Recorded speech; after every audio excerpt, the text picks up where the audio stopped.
Dahil nga paborito natin ang turon, naku, ayan, tingnan nyo na ang ebidensya. Magluluto muna tayo ng turon.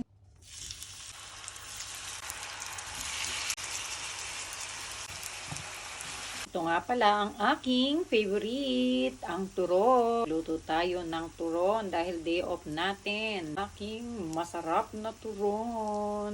Pwede na to. Kung gusto mong makipagkaibigan ka, pero gumawa ka ng content, katulad ng ginagawa ko, kailangan tayong gumawa ng content, hindi puro pakikipagkaibigan lang, 'di ba?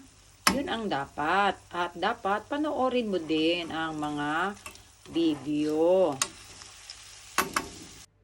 Ito na nga pala yung lahat na nagawa kong turon. Hindi ko na napigil kahit mainit.